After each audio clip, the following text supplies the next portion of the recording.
This coming Motzei Shabbos and Sunday, we're going to observe the halachos of Tisha B'Av, given that Tisha B'Av this year is a nidcha, pushed off from the Shabbos Kodesh experience. And we'll sit down as we always do, as avelim, as mourners, having removed our leather footwear. We'll sit in sneakers or slippers. We'll sit low on the ground, as avelim do, as people who mourn. And if it wasn't Shabbos Kodesh preceding Tisha B'Av this year, we would have entered the fast itself by eating a simple and humble Suda Mafsekes, consisting of a piece of bread and a hard-boiled egg that we dip in ashes, because we're in Avelis, because we're mourning. And our mourning is not simply that of individual nature, but it's a mourning of a national scope. For we mourn the destruction of both Batei Mikdash, and we mourn the expulsion of the Jews from Spain, and we mourn the beginning of World War I that set the stage insofar as the impoverishment within Germany and elsewhere that was used for the setting of World War II. That was nothing but the most grandiose attempt to obliterate every remnant of Klal Yisrael from the face of the earth. And all of those trace their ways back to the return of the Meraglim from Eretz Yisrael, when they failed to appreciate not simply the promise of HaKadosh Baruch Hu, but His love and His desire to give us anything and everything that is good in life, if we would just believe in Him sufficiently to follow His ways. And even nowadays, when we are so blessed by HaKadosh Baruch Hu, after endless generations, to possess the land of Israel, and to possess Yerushalayim Ir HaKodesh, and to possess Har HaBayis, the Temple Mount, but we don't have a Beis Hamikdash sitting atop the Temple Mount. And but for a patrol for security purposes, we don't rule the Temple Mount. Yerushalayim is anything b'shleimusa. It's anything but whole. So we find ourselves turning to the Gemara in Yuma, Daf Tes, that states something that all of us know. Mikdash Rishon Mibnei Macharav. What caused the destruction of the first temple? Because the three things for which the Jews were guilty. Avodah Zarah, Gilei Arayos, Shfichas Damim. They were guilty of the greatest violations of the trusting relationship of belief between HaKadosh Baruch Hu and them and man. They were guilty of idolatry, throwing God away. Vigili Arayos, they were guilty of throwing away the moral fabric of the family, of family life, of Kedusha and Tahara, of holiness and purity, engaging in licentious behavior. And they were guilty of destroying the moral fabric between man and his fellow man, Shfichas Damim, permitting oneself to take the life of another that is solely vested within an individual by the Almighty Himself. But continues the Gemara of Mikdash Sheni, but in the time of the second temple, when there was such an overflowing study of Torah, the Batei Medrash were full. People went to the Beis Medrash, they were learning at night, in Kodelim during the day. Gemilas Chasodim. People were so good to each other. They loaned things to each other. They paid sick visits. They paid shiva calls. And certainly people were attendant to the mitzvahs. So Mimnei Macharav asked the Gemara, so why was the second temple destroyed? And why are we still celebrating Tisha B'Av? And all of us know that the answer is Mipnei Shehayis Abo Sinas Chinam, because there was Sinas Chinam. Now what is Sinas Chinam? What is the definition? Perhaps unprovoked enmity, hating someone else without the other person even having done anything to deserve it. Perhaps Sinas Chinam is a bitterness in relationships that's simply taken too far, such that even when there is reason, unfortunately, for people to feel less than close with each other, but that sense of division grows daily, when ultimately the cause of the division itself is long forgotten, but the distance and the chasm between the two is ever deepened. There are chasms that exist in Sinas Chinam based upon differences. And that's taken as being the definition of sinas chinam. Enmity based upon differences and the fear that what we have, if it deviates somewhat from the comportment of others, in their lifestyle, in their derech hachayim chosen, in their hashkafa, in their dress, or their approach to Yadus, to Judaism and Torah lifestyle, well then that is enough for us to effectively embrace a facade of sinas chinam, even when we don't realize what we are engaging in. But we're going to have another Tisha B'Av. And all these explanations have been given and studied and spoken of. I came across something in a new sefer that serves as a basis perhaps for another explanation of what sinas chinam is all about. And if we listen, and if we take it to heart, and if we think about it, and if we think how it applies to ourselves, then maybe, just maybe, this could be the last Tisha B'Av that we need to sit low and mourn the destruction of all that is dear. In the Sefer Anach of Rabbi Yaakov Kamenetsky Zatzal in the Emes of Yaakov, Rabbi Yaakov explains that when the Navi Yechezkel took the Jews to task by describing the endless brachos that were showered upon them by God, everything from wealth to beauty, to the location of Eretz Yisrael, to the grace and glory of Yerushalayim Ir HaKodesh. And then the Navi continues to describe how these brachos that were received were ultimately used for sin and debasement and debauchery. He strikes home his message to them by citing, by way of example, that hotbed of sin that has always represented to civilization, of humanity itself, the greatest bowel of moral emptiness, Sodom. And he says, Hine hoya avon Sodom achosech gaon sivas lachem. He explains that Sodom's sin was that they didn't give tzedakah. V'yad ani ve'evyan lo achzika. They didn't share their brachos. They denied the needy that which they had in such great abundance. And effectively, Klal Yisrael is being taken to task for the same. So asked Rabbi Yaakov Kamenetsky, he said, wait a minute. Before the granting of the Torah, there were no laws of tzedakah that were given to the Jews, let alone the non-Jewish people of the world. So how could the Navi Yechezkel take the Jewish people to task for a sin committed by the people of Sodom, regarding which the people of Sodom were never commanded? How could it have been destroyed by HaKadosh Baruch Hu for that iniquity, if they were never commanded to do otherwise? And says Rabbi Yaakov, Mikol Makom, nonetheless, though there was no command, Nitpu al Zeh Anshe Sodom, nonetheless the people of Sodom were held accountable. That even though they weren't given the mitzvah tzedakah, after all, we don't find in the Rambam's Hilchos Malachim the listing of tzedakah regarding which the Ummos HaOlam are required. But says Rabbi Yaakov Mikol Makom, nonetheless, Nitpeu al Zeh Anshi Sodom, the people were taken to task of Sodom. Ki afilu goyim chayovim lo da'as dvorim besisiyim mitoch hizbonenus b'shuta b'vriyah. Because even people who are not commanded, be they Jews or even non-Jews,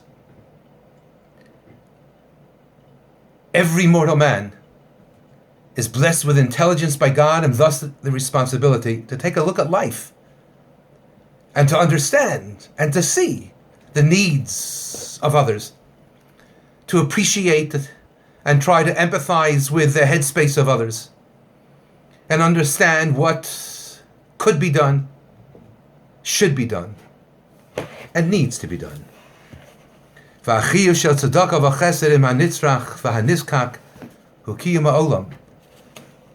ultimately that's what supports the world. That was, explains Rav Yaakov, what the Avos were all about. And much as in Netziv in his Hamak Davar, in the Hakdama and his prelude, describes the Avos as having lived a life prior to having received any commandments from God whatsoever, other than that of Milah to Avram Ravinu and the Shiva Mitzvahs B'nai Noach. But they conducted their lives in a manner and in a lifestyle by which they could be referred to as having epitomized the notion of Yashrus, of Yesharim. For after all, says Rabbi Yaakov, Dehine ilu hoya Avram shoel she'ela hilchatis. Had Avram Avinu, when he heard that Lot was taken, and the question of his entering the war to save his brother-in-law / nephew, had been raised in the Beis Medrash, to go against one man, even with Eliezer, or 318 people, to give chase against 4 kings who were the mightiest of the generation. If he would have entered the Beis Medrash and he would have asked a Shaila, and he would have gone over to Rosh Yeshiva, and he would have asked him, am I mechuyev to go? It's endangering my life and any of the men that I take with me. But he certainly would have received the psak that he was thoroughly exempt from entering into war and endangering his safety. Because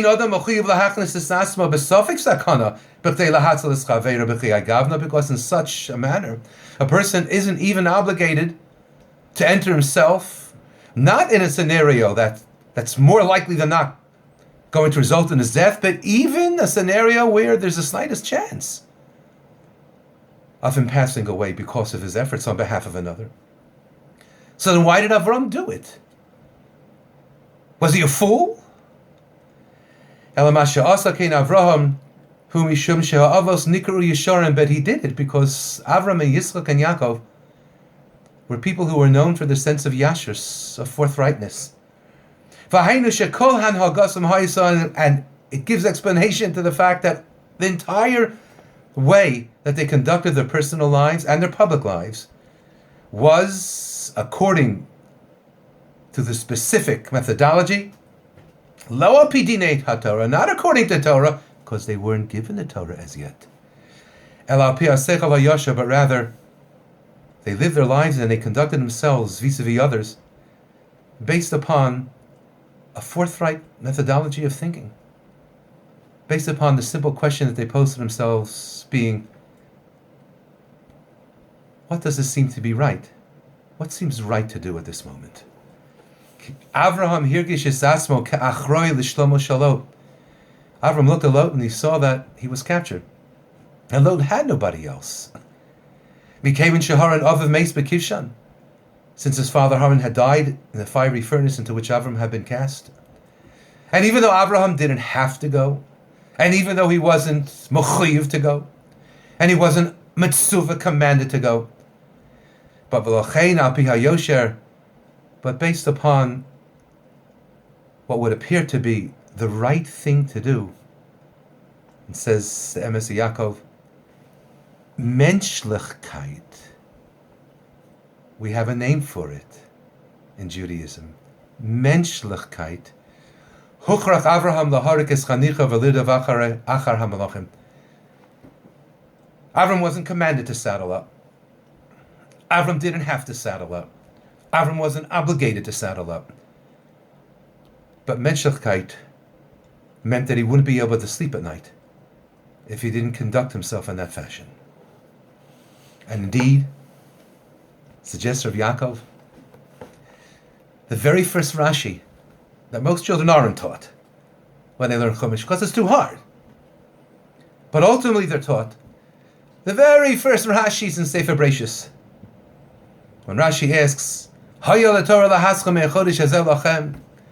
the Torah, in its essence, is a coda of our existence. It's a book of law. It's a book upon which anything and everything discussed, interpolated, extrapolated, and applied by the Rishonim and Achronim, having followed the Tanoim, Amoraim, Sabaroim, and Gaonim, is based. The Torah Akdosha is a book of law. It should have begun with the first of the laws granted to the people of Israel. As we read in the Sedra of Bo, when they become a nation emerging from Egypt, HaChodesh Hazel Lachem, Kiddush HaChodesh. So why do we begin with Bereshis, with a storybook? And Rashi explains, citing the pasuk Koach Masav Higid Liyamo, Laseis Lahem Nachlas Goyim, in order to explain to us that HaKadosh Baruch Hu created the world. That's the first thing that we are taught. And in His creation of the world, He created it. It's His ball game. It's His ballpark. It's His to do with as He sees right, as He pleases. And He gave it to other people. And afterwards, He decided to take it away from them and to give it to Klal Yisrael. And that's how Rashi answers the question as to why the Sefer Torah doesn't begin as a book of laws with laws. But asks Rabbi Yaakov, that answers why we have the Seder of Bereshis and the narration of the creation of the world by God. But it doesn't answer us why we have the Sedras of Noach and Lech Lecha all the way up to Bo and Sefer Shemos. What are all those stories coming to teach us? And answers of Yaakov, from all those storatives, from all those narrations, we learn Matzricha lihiyos hanhagas ha'adam api hayoshev haderech eretz. We learn how people could live their lives and how we are supposed to live our lives even if we were never presented with the Torah, even before the Torah was given. V'davar zeh, says Rabbi Yaakov, and this thing, says the Navi Yechezkel, efshar letboa afilu mehagoyim, can even be demanded from nations that are not the nation of God. For even though indeed the people of Sodom were never commanded with mitzvos of tzedakah, but nonetheless, lichios al pi yosher, to live life in accordance with a sense of appropriate direction, of sensitivity, and of menschlichkeit. Well, this, says Rabbi Yaakov, yochol kol echad, any person could do, Jew or non-Jew, imhu rak rotza bazet, if he simply wants to. So in other words, one doesn't have to be a baki in Shas. One doesn't have to be proficient in the Arba Chalkei Shulchan Aruch. One doesn't have to know all the Rishonim and Achronim. One doesn't really have to know much, if not most of it, to turn around and to act in menschlich fashion to others. For me, the most painful of all the kinos that we're going to recite on Motzei Shabbos and on Sunday morning, as indeed the most painful and searing of all the tefillos recited on Yom Kippurim that are recited by each of us, let alone I remember all the years that I served as a Sheikh Tzibor davening on Yom Kippur, Musafim. The most painful of all tefillos when one is davening is a shatz, serving as literally a vehicle for all the tefillos and bakashos, all of the supplications and the needs of health, of shalom bayis, of parnasa, that are expressed by us to HaKadosh Baruch Hu through the Sheikh Tzibor. The deepest of all are the paragraphs describing the Arzei Halavanon, the death of those great Tanoim. The one that is most seared, I believe, into us by stories that we were taught as children, being that of Rabbi Akiva, and the manner and fashion in which he was killed, and is perishing with the words of Shema Yisrael upon his lips.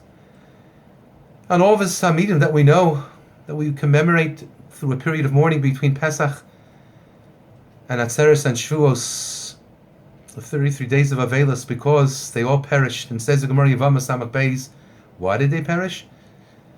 Those 24,000 Talmidim shelo nohagu kavod zeh lazeh, because they failed to express honor one to the other. And I must tell you that in all the years and all this Yurim that I've given, everything that I've discussed regarding that Gemara, there was always one chink, there was always something that bothered me. Where do we see that those Talmidim failed to exhibit a sense of kavod and sensitivity? Where do we see it?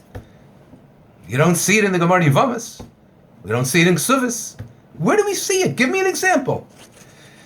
And as I was learning Daf Yomi a few weeks ago, and indeed, those learning Daf Yomi in Maseches Nedarim were treated to the stories regarding Chava Savua, the father-in-law of Rabbi Akiva, who certainly didn't want him as a son-in-law, and the stories between the father-in-law of Rabbi Akiva and his daughter, the wife of Rabbi Akiva, Rachel. We know the story, what happened. She sent him to learn, and he went for 12 years. And she was mocked by one of her neighbors. Look, he was never a proper shidduch for you. Look how he treats you. He leaves you effectively as an almana, as a widow. He's not here for 12 years. To which she responded, I wish he'd go back for another 12 years and sit and learn and become a greater Talmid Chacham. And Rabbi Akiva had returned and he heard this, and without even stepping across the threshold of his home, he went back. And when he returns, effectively 24 years later, with 24,000 Talmidim, 1,000 per year, not a bad productivity.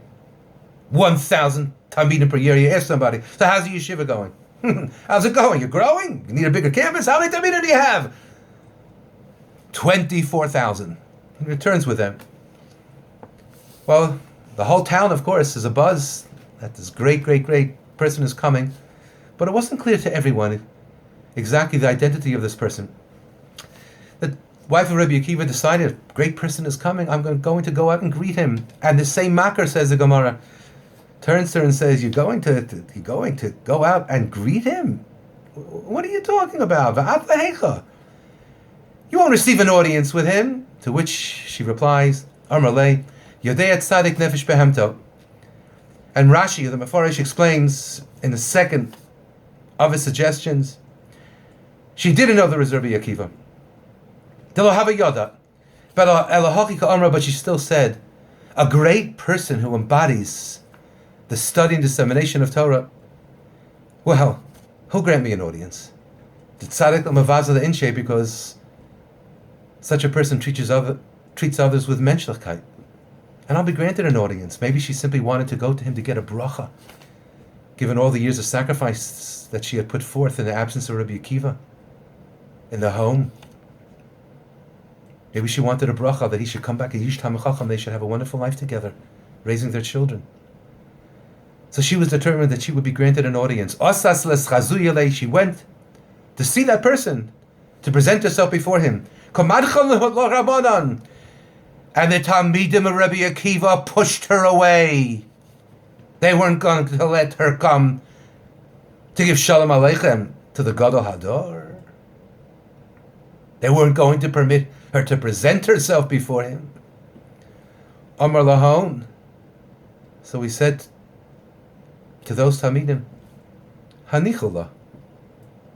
He says, let me see who she is. He didn't know who she was at first.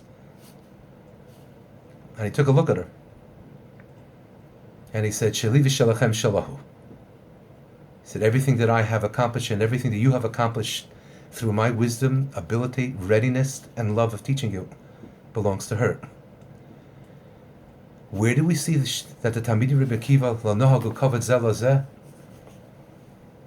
To not respect each other sufficiently? I think we see it in their treatment of Rachel. Of Rachel Imenu. Of Rachel, not the wife of Yaakov Avinu, but Rachel, the wife of Rabbi Akiva,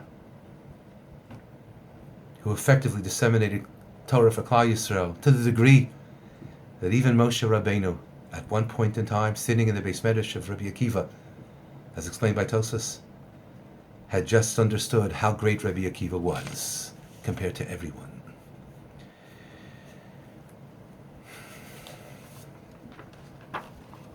In Tav Shin Ayin Hey, this year, 2015, we have an abundance of Hisaskos b'Torah, mitzvos, and gamilas chasadim. We have the study of Torah occurring as never before, in endless kollalim in Eretz Yisrael, in the United States, in Europe, kollalim in Melbourne. We have kollalim, we have study of Torah everywhere. Oh my gosh, you go online. I know, I'm told, I've seen it, I don't make use of it. But you go online, you could listen to thousands, if not tens of thousands, for all I know, of shiurim, by people worthy, unquestionably, of listening to. There's such a preponderance, such an abundance, such a proliferation of Torah. And mitzvos, we all try to do mitzvos. Well, there are more people keeping kosher now. There's more money given to shuls, to kollel, to batei medrash, to federations than ever before. And gemilas chasadim, there are more gemachs today around the world than ever. You need clothing for a chasana, for a wedding. You need centerpieces. You need physical aids for those who are unable to walk properly or sit properly or move properly. We have clothing for everything. We have gemachs for everything. And yet we're going to sit low this Tisha B'Av and Avelis once again, bemoaning our fate. So maybe, just maybe this year we have to say to ourselves that there's yet another definition of Sinas Chinam. And that's a definition of menschlichkeit. The way that we treat each other, the way that we judge each other. It's an amazing thing.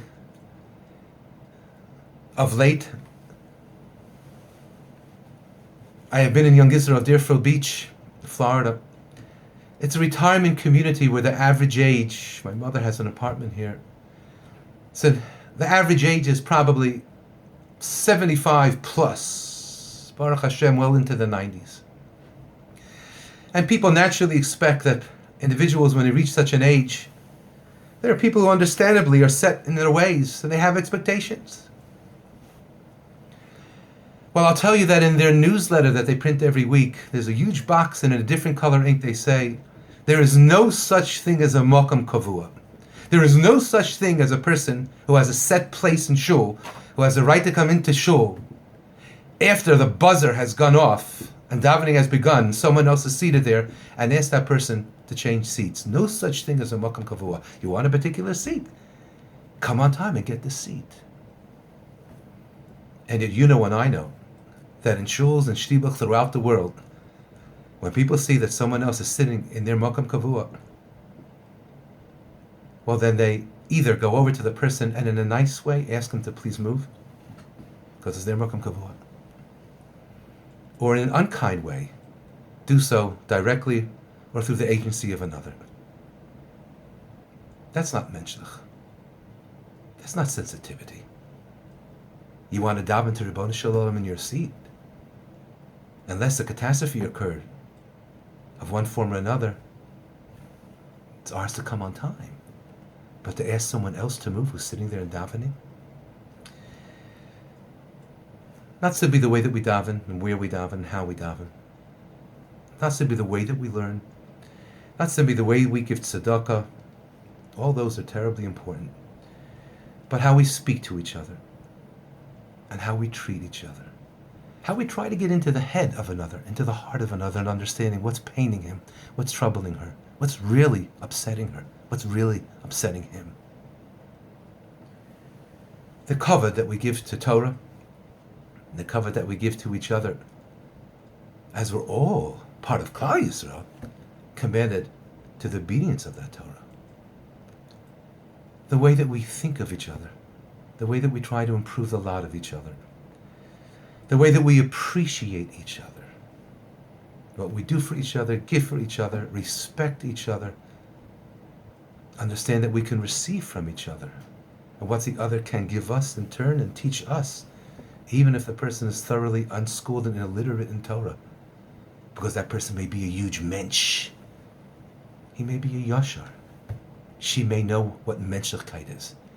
And at the end of the day, I believe that if we embrace an understanding that with all the Torah that we study and support, and all the mitzvahs that we perform, and all the gemilas chasadim in which we are engaged and which we are known for, if we try to latch on and seize the day of latching on to menschlichkeit and asking ourselves, forgetting Shulchan Aruch, forgetting the Torah, all that, of course we need to adhere, and that should mold us, and that's supposed to mold us to be mentioned. But if at times we slip, or if we don't open the Sefer to look to see what the definition of menschlichkeit is, if we stop and ask ourselves, is it the menschlich thing to do? Is it the menschlich way to react? Is it the menschlich way to respond? Is it something that I can be proud of engaging in and being known for, having supported? If we do that, then halavai, this should be the last Tisha B'Av that we will have to observe. And the Mirz Hashem next year will be able to greet one another in the plaza by the Kotel HaMaravi, dancing together, everybody. Mechitza between the men and the women. But everybody dancing together from different backgrounds and different ways of understanding, from different appreciations, but treating each other as we're supposed to do, let alone as members of the Orthodox community of Torah Jewry, to be zocha to the restoration of the Beis HaMikdash, to witness the Bayis Shlishi, the coming of the Mashiach with Eliyahu Hanavi, the appointing of a king for Klal Yisrael. B'mheira b'yameinu.